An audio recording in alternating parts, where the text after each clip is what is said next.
you for just a All second. right, buddy. I appreciate it. Good to hear from you. Appreciate you coming on. Good morning. You're on with Uncle Lou. Hey, what's up, Uncle Lou? Hey, bud. What's going on? Boy, what a wild weekend it was, huh? Yes, it was. Yes, it was. I just want to say to the whole world, man, that's just absolutely pathetic. How do you come out in the second half and take a nap? Like, what are you? Who are you talking about? You had the best player, huh? You got to tell us who you're talking about. We don't know who you're talking about. The team that came out in the second half and completely took a nap. You got the best players in college football. You take a nap.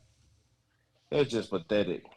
The Buckeyes don't deserve to get nowhere near the playoff. That's like, where's Waldo? We got to guess what team people are talking about.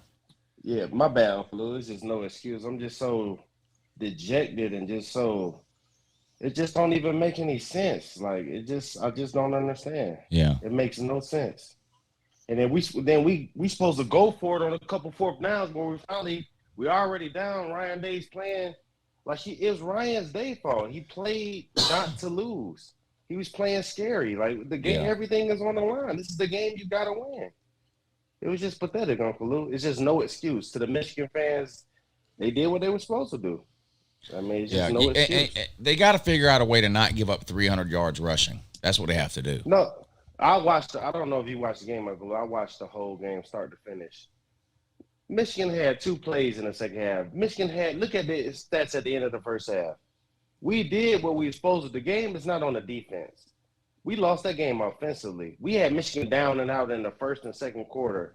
We supposed to go up. The score at the end of halftime was supposed to be like 35-3. We had them dead to rights and didn't capitalize. We didn't capitalize. Like our defense was getting stops. We just didn't capitalize on anything. And then when we get down in the third or fourth quarter, he's punting the ball instead of we're already behind the chains. You punting the ball on 4th and 4 and stuff. Like, dude, what are you doing? I don't know.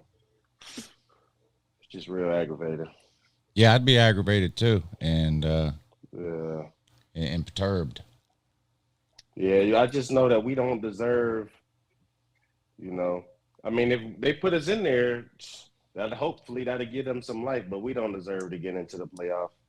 Not the way you had everything right there in front of you. It was a home game, and then on top of that, we have better players than they do. Man, it's not even close, man. If we play Michigan again, I think the roles will be reversed.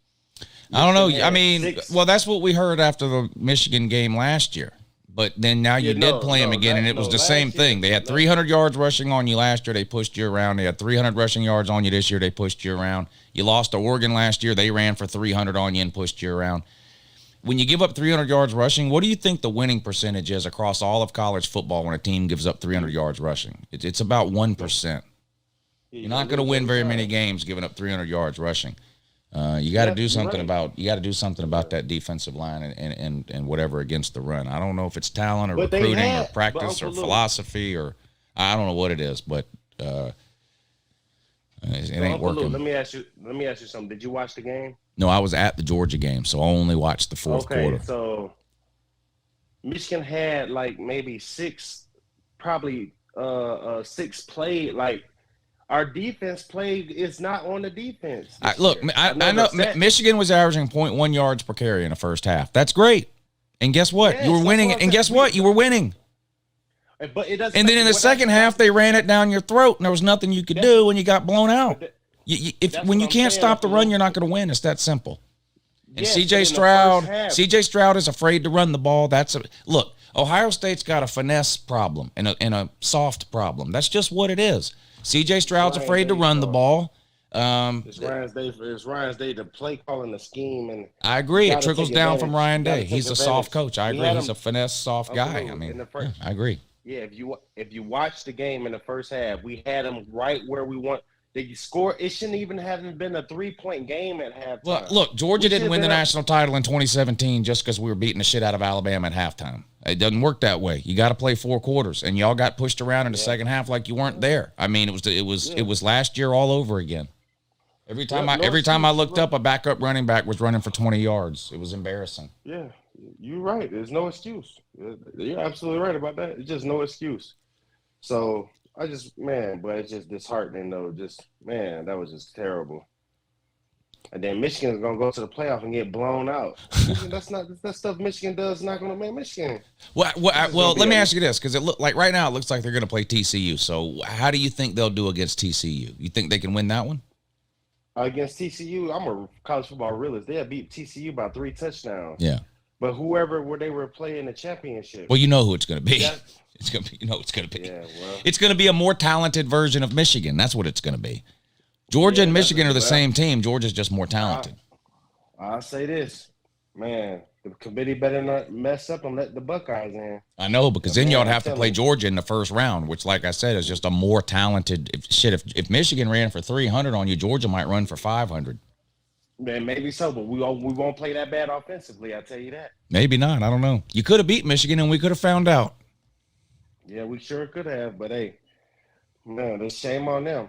But yeah, I'm a realist though. Michigan, they have a good team, but man, they just the type of style they play, man, like this is just not gonna cut it. It's not. I'm telling you, it's just not gonna cut it. I agree with McCarthy had maybe 3-4 good throws the whole game. The rest of his throws, we had McCarthy right where we needed him to. We gave up explosive plays, missed tackle 70 yards down the sideline. Yep. We do a run blitz and they run right past and run blitz 80 yards up the sideline. It's just like 6 or 7 plays. That's it. That's why I just don't understand Ryan Day. It's just, man, you don't understand the frustration that I have with how Ryan Day called that game, especially in the second and third quarters, particularly in the second and third quarters. If you could change one thing about Ohio State, what would it be? If I could change one thing about Ohio State, what would it be? We would have better defensive back play. Our corners are the weakest link of our team. Every time in a big game, missed tackle 70 yards up the sideline. Every time. Or our safety, our secondary, pretty much. Like our safety's taking a nap. Like, what are you doing back there? The tight end ran out and up. The guy ran right past you. Like, what are you looking like? The pressure's on them. We was playing like the pressure's on us. The pressure was on them.